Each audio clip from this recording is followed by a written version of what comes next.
Hell's Angels thought he'd eat alone, until a mother said, "My son's hungry, can we stay a while?" The chrome gleamed under the weak morning sun, reflecting off the polished black leather of Bull Mackenzie's vest. His Harley-Davidson, a beast of polished metal and roaring power, idled for a moment too long outside the dusty window of Pop's diner, sending a low rumble through the worn linoleum floor. Every head inside, previously bowed over plates of greasy eggs and bacon, snapped up. Bull was a fixture in this quiet, unassuming town, a looming shadow of a man whose presence commanded an unspoken respect, often laced with a healthy dose of fear. His long, graying beard, meticulously braided and adorned with small silver beads, framed a face etched with years of hard living and harder choices. Tattoos snaked up his thick, muscular arms, disappearing under the sleeves of his black t-shirt, hinting at a lifetime of stories etched into his skin. A heavy silver skull ring adorned his right hand, catching the light as he dismounted with a fluid, almost predatory grace. The air in Pop's diner, usually thick with the aroma of stale coffee and sizzling onions, suddenly seemed to thin, charged with an undeniable tension. He pushed open the door, the bell above tinkling a feeble welcome that seemed entirely out of place for his imposing figure. The sound of his heavy boots on the floorboards was the loudest thing in the room, each step deliberate, resonating. He didn't look at anyone directly, his gaze sweeping over the booths and counters with an unnerving intensity that made most patrons quickly avert their eyes, pretending a newfound fascination with their coffee cups. Bull wasn't one for small talk, nor was he one for company. His reputation preceded him, a silent sentinel that ensured his solitude was rarely disturbed. He always chose the same booth at the back, tucked away in a corner where he could survey the entire room, his back to the wall. It was a strategic choice, a habit born of a life lived on the fringes, where vigilance was a second skin. He slid into the booth, the worn red vinyl groaning softly under his weight, pulling his large frame into a surprisingly compact space.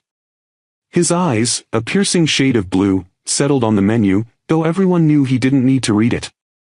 He always ordered the same thing, the Big Hoss breakfast, 3 eggs, a mountain of bacon, sausage, hash browns, and a stack of pancakes. A meal fit for a man of his stature, a man who burned through calories as fast as he burned through miles on the open road. Mabel, the diner's long-suffering waitress, a woman whose own life story was probably as etched into her face as Bull's tattoos were on his skin, approached his table with a practiced, almost robotic efficiency. She'd served Bull for years, and while the initial fear had dulled into a weary resignation, a flicker of apprehension still danced in her eyes whenever he came in. "The usual, Bull?" she asked, her voice a little too high, a nervous tremor betraying her calm facade. He merely grunted in affirmation, a sound that was less a word and more a rumble from his chest. Mabel scribbled on her pad, her hand moving quickly, then retreated to the kitchen, the clatter of plates and pans momentarily obscuring the stifling silence Bull had brought with him. He leaned back against the booth, his broad shoulders filling the space, his gaze drifting out the window, observing the sleepy street. He enjoyed these moments of quiet, the solitude a welcome balm after days spent on the road with his club. It was a moment of peace, a brief respite from the demands of his world, a world most people in Pop's diner could only imagine in their wildest nightmares. He was a man carved from a different cloth, a lone wolf even within his pack, and his meals were almost always solitary affairs, a silent ritual observed by the hushed whispers and stolen glances of those around him. Just as the aroma of his impending breakfast began to waft from the kitchen, mingling with the faint scent of old coffee and disinfectant, the doorbell jingled again. This time, the sound was barely noticed, overshadowed by the sudden, almost palpable shift in Bull's posture.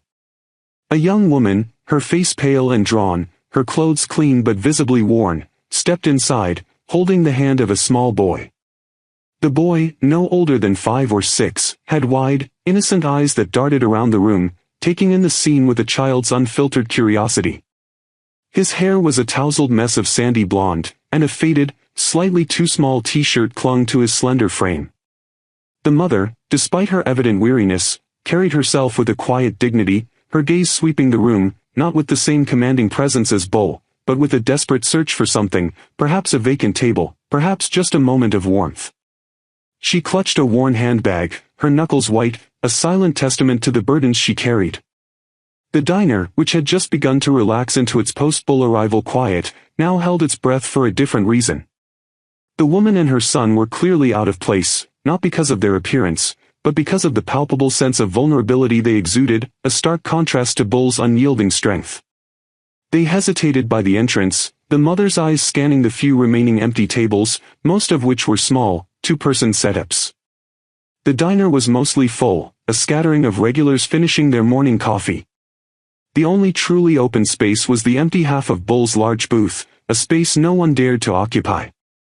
The boy, oblivious to the unspoken rules and social anxieties, tugged at his mother's hand, his stomach rumbling audibly in the sudden quiet.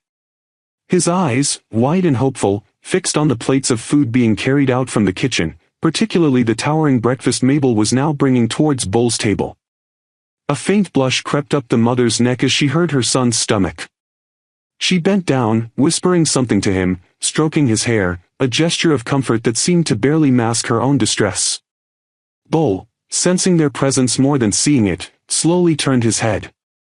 His eyes, usually cold and unreadable, narrowed slightly as he took in the pair. He didn't offer a smile, nor did he frown. His expression remained a carefully constructed mask of indifference, a lifetime of practice in keeping the world at arm's length. Yet, there was an almost imperceptible pause in his usually swift, decisive movements as Mabel placed his enormous breakfast plate before him, steam rising from the eggs and bacon. The mother's gaze met Bull's for a fleeting moment, a brief, terrifying communion of eyes. She quickly looked away, her shoulders slumping almost imperceptibly. She knew the unspoken rules, the invisible barriers that separated her from the imposing figure in the corner. She knew that approaching him, a man of his ilk, was an act of profound desperation, perhaps even folly.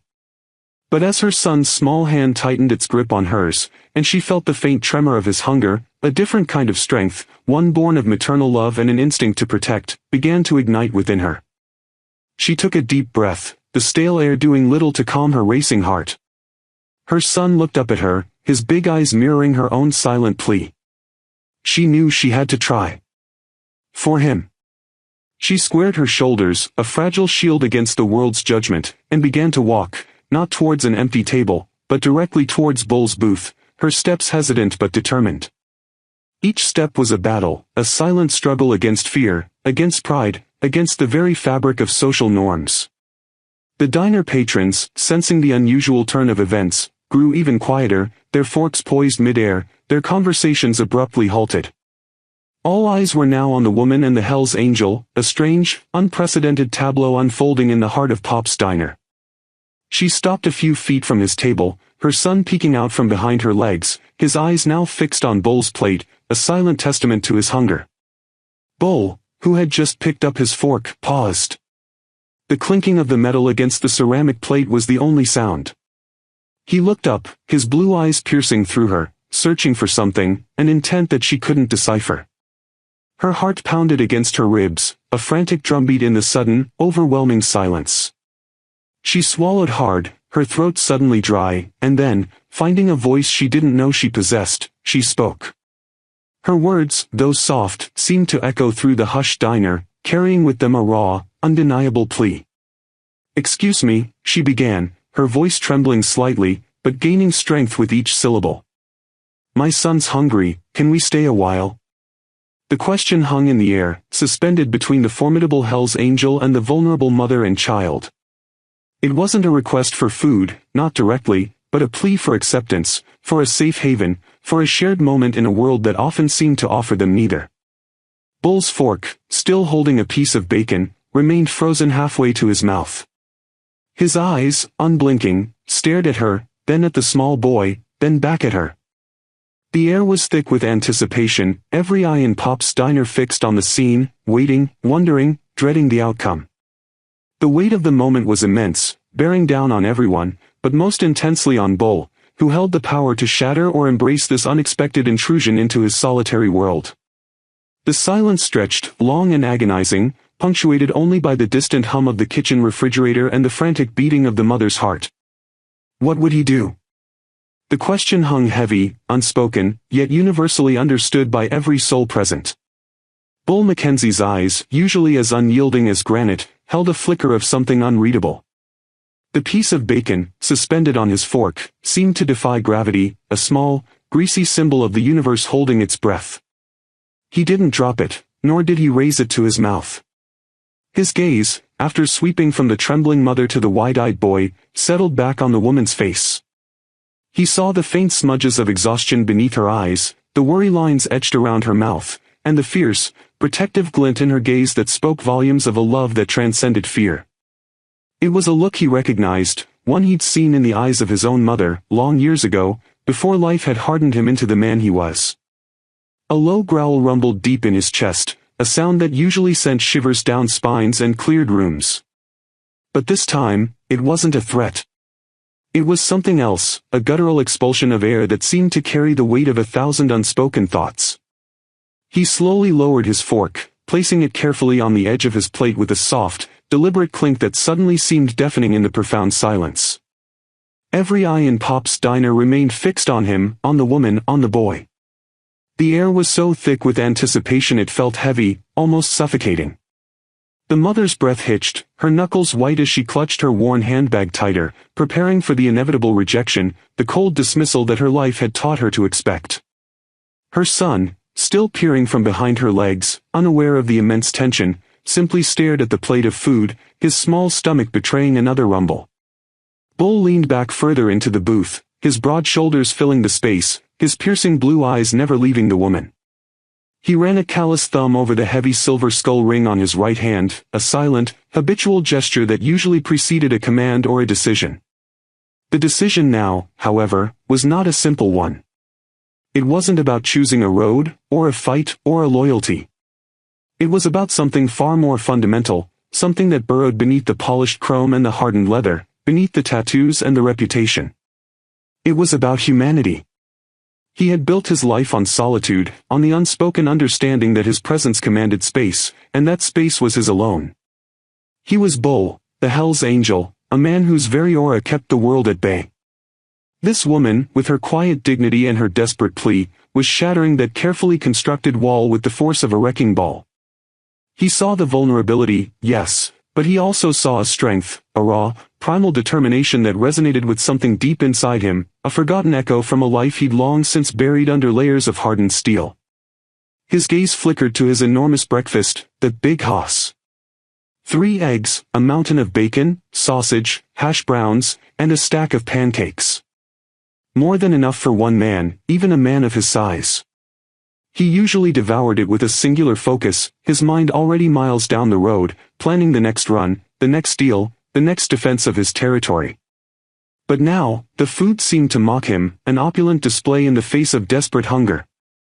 He thought of the countless meals he'd eaten alone, in quiet diners, in remote roadside joints, always alone. It was his ritual, his sanctuary. And now, it was being challenged. A vein throbbed in his temple, a silent testament to the internal battle raging within him. His mind, usually sharp and decisive, felt momentarily clouded, caught between the instinct to protect his solitude and an unfamiliar tug of something akin to empathy.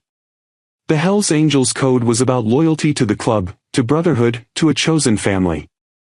It wasn't about charity to strangers, especially not vulnerable women and children who represented a world entirely separate from his own.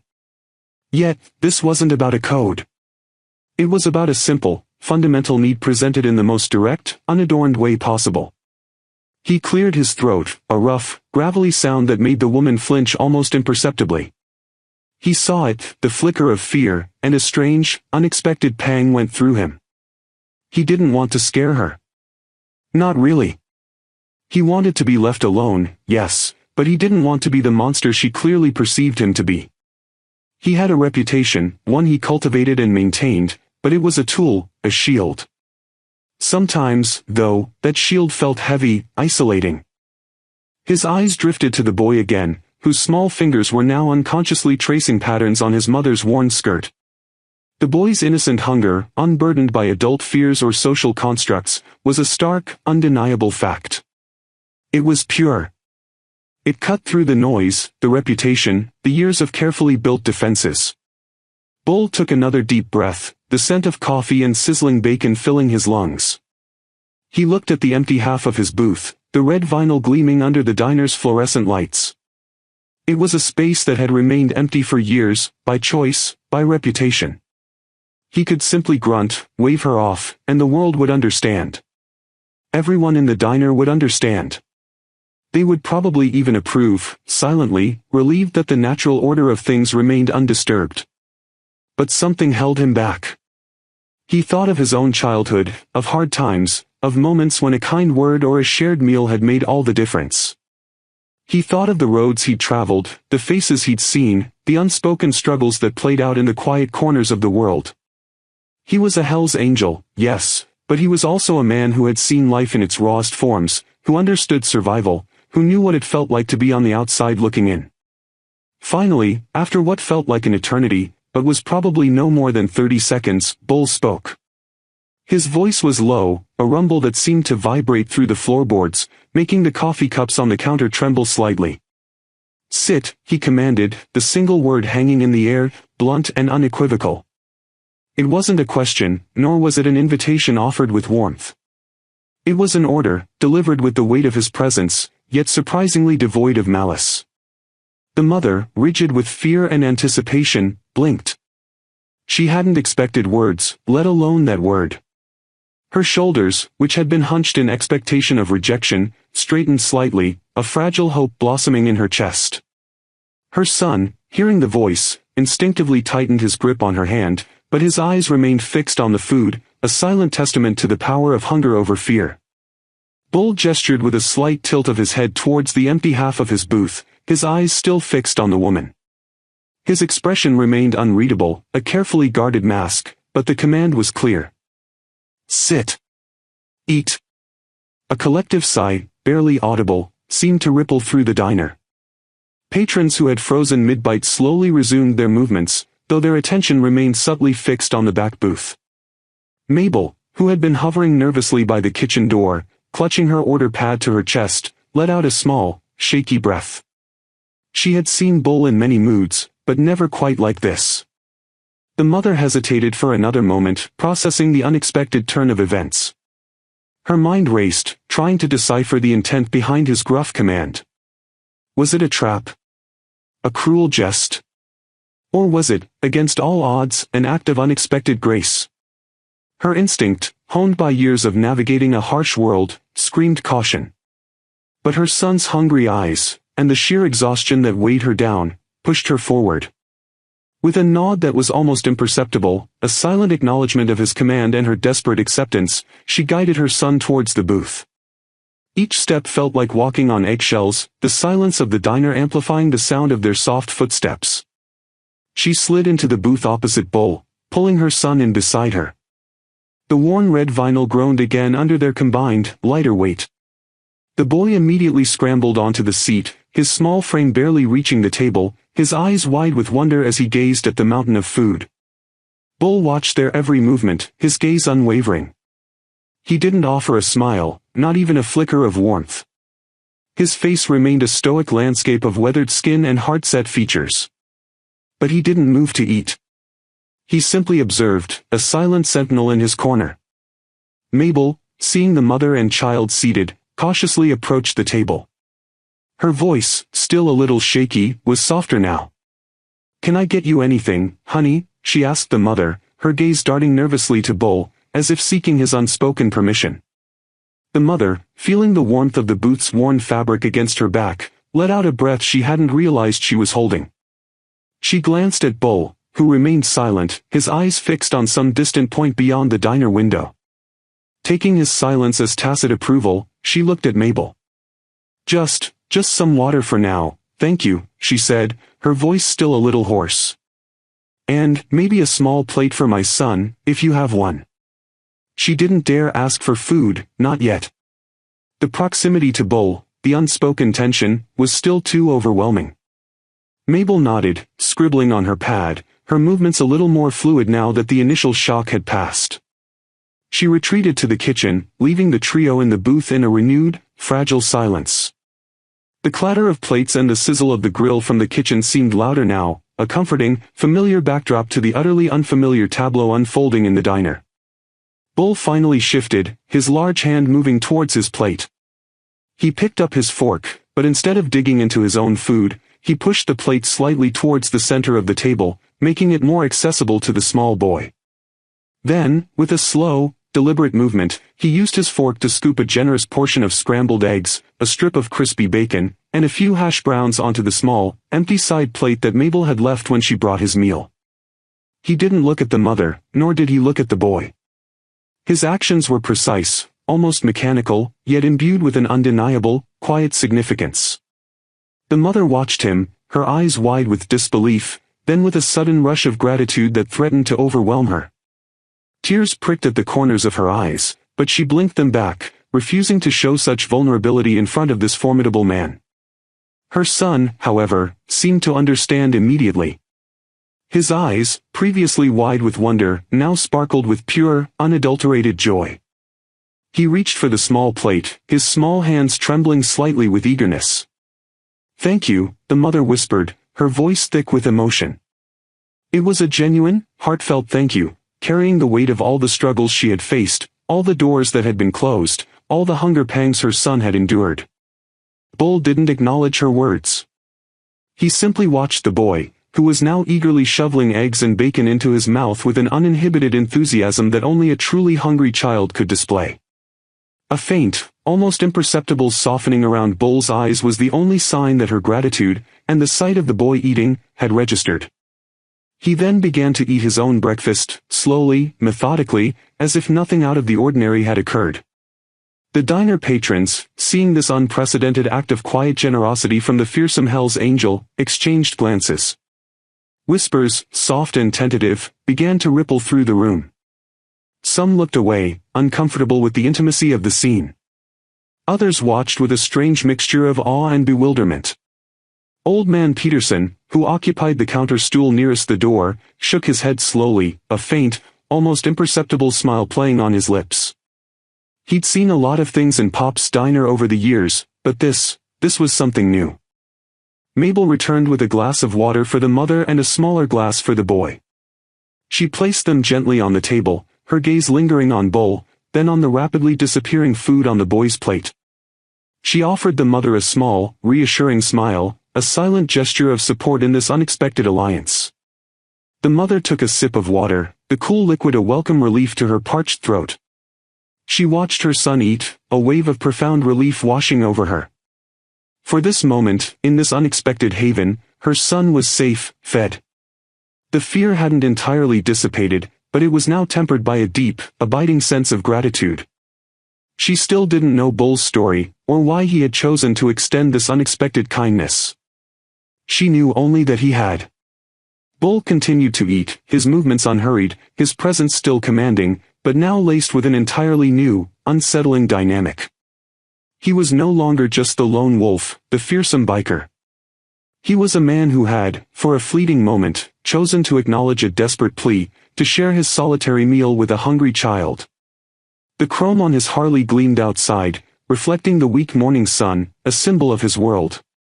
But inside, in the worn red booth of Pop's diner, a small, quiet revolution was unfolding, one bite of bacon and egg at a time. The unspoken question still lingered, heavy in the air. What would happen next? What did this mean for Bull, for the mother and child, for the quiet rhythm of Pop's diner? The story was far from over, just beginning to twist in unforeseen directions, its characters bound by an unexpected, fragile thread of circumstance and a moment of shared humanity. The small plastic plate, laden with Bull's breakfast offerings, disappeared quickly under the enthusiastic assault of the little boy. He ate with an urgency that spoke volumes, his small hands clutching the fork, eyes wide and focused, as if the food might vanish if he paused. The mother watched him, a silent dam breaking within her as she saw her son finally sate his hunger. Her own stomach rumbled in protest, but the relief of seeing him fed was a more powerful sustenance. Tears, held back by sheer force of will, threatened to spill, but she swallowed them down, her throat tight with emotion. She darted a quick, almost imperceptible glance at Bull, who continued to eat his own breakfast, his movements slow and deliberate. He hadn't looked at her since he pushed the plate, his gaze fixed on the street outside, a silent, unreadable sentinel. The air in Pop's diner, previously thick with anticipation, slowly began to thin, replaced by a strange, fragile sense of normalcy. The clink of forks against plates, the low murmur of conversations tentatively resuming, the distant sizzle from the kitchen, all these sounds, once stifled, now returned, albeit softer, as if everyone was still holding their breath, waiting for the other shoe to drop. Old man Peterson, at the counter, took a long sip of his coffee, his eyes still occasionally flickering towards the back booth, a knowing glint in their depths. Mabel, back behind the counter, wiped it down with an almost reverent slowness, her gaze often straying, a soft smile playing on her lips. Bull, for his part, ate with his usual methodical efficiency, but his senses were heightened, attuned to every rustle, every soft sound from the other side of his booth. He felt the boy's small tremors of excitement as he devoured the food, the almost palpable wave of relief emanating from the mother. He didn't understand why he had done it. Not fully. His life was built on clear lines, on an unspoken code of self-reliance and club loyalty. Strangers were just that, strangers. Yet, the image of the boy's hungry eyes, the mother's desperate plea, had pierced through the layers of hardened steel he'd carefully constructed over decades. It was a vulnerability he rarely encountered, and one that, for reasons he couldn't articulate, had resonated with a forgotten chord deep within him. He thought of his own youth, of lean times, of the fierce protectiveness his own mother had shown, a woman who would have moved mountains for her children. He grunted inwardly, a dismissive sound, trying to push away the unwelcome introspection. It was a one-off. A moment of weakness.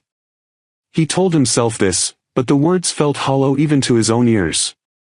When the boy had scraped his plate clean, his hunger temporarily sated, he leaned back, a small sigh of contentment escaping his lips. He looked up at his mother, a bright, innocent smile gracing his face. "Thank you, Mommy," he whispered, patting her hand. The mother squeezed his hand, her eyes still brimming with unshed tears. She looked at Bull again, her gratitude a palpable force. "Thank you, sir," she said, her voice barely above a whisper, but firm. Bull still didn't look at her. He simply grunted again, a sound that could have been acknowledgement or dismissal. He pushed his own now empty plate slightly forward, indicating he was done. Mabel, ever observant, approached the table with a fresh pot of coffee, her movements gentle. "Can I get you some more water, honey?" she asked the mother, her voice warm, a stark contrast to her earlier nervousness. The mother nodded, a soft, tired smile finally breaking through her weariness. "Yes, please. And, do you have anything else for him? He hasn't eaten properly in days." Her voice faltered on the last words, a raw admission of her struggle. Bull, despite his outward indifference, heard every word. Mabel looked at Bull, a silent question in her eyes. Bull, still staring out the window, gave another low rumble. "Get them whatever they want," he said, his voice gruff, surprisingly loud in the quiet booth. The mother gasped, her eyes widening. She hadn't expected that. She looked at Bull, then at Mabel, then back at her son, who was now looking up at her with renewed hope. Mabel nodded, a genuine smile now gracing her face. "Coming right up, honey," she said, and bustled back to the kitchen, a spring in her step. Bull finally turned his head, his piercing blue eyes meeting the mother's. There was no warmth, no sympathy, but a flicker of something unreadable, a deep, ancient understanding.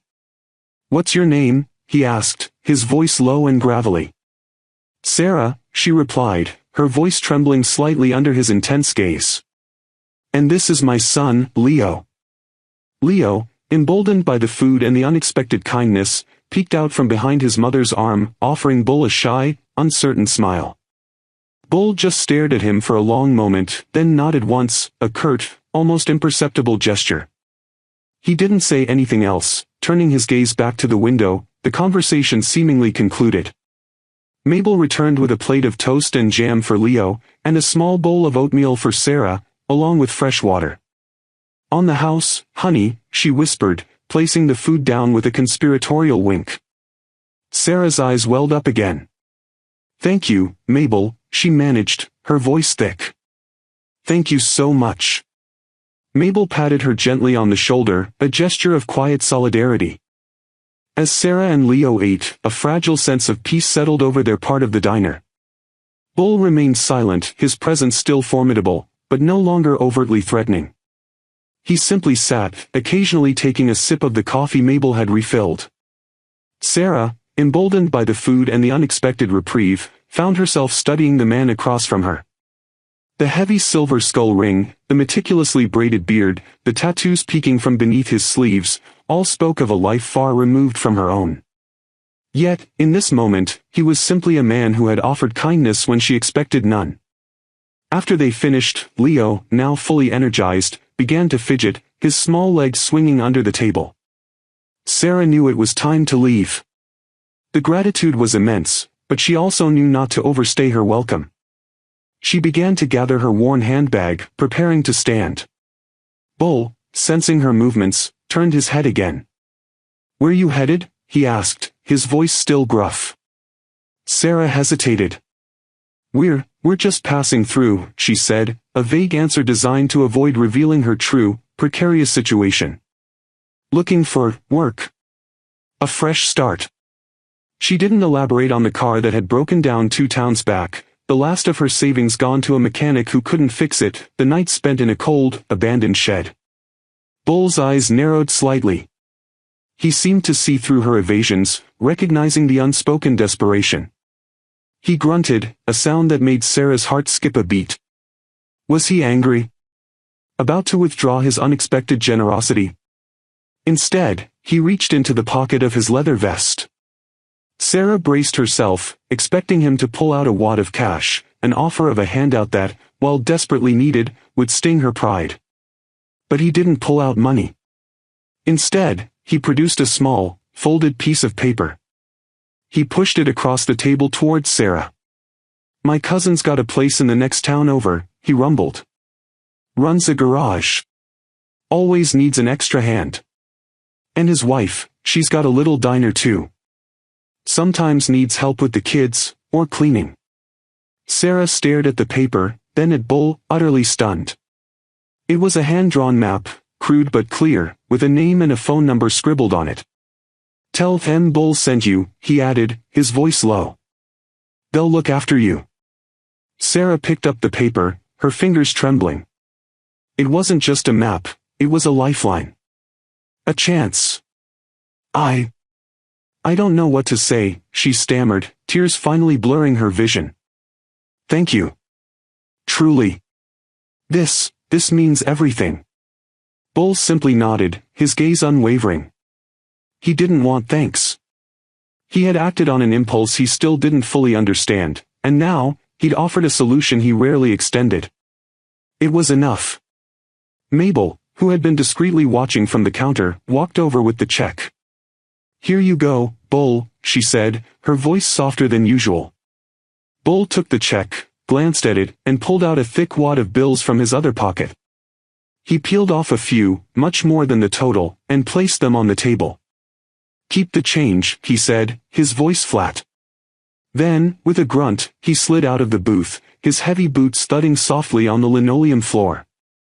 He didn't look back at Sarah and Leo. He strode towards the door, his imposing figure once again commanding the attention of everyone in the diner.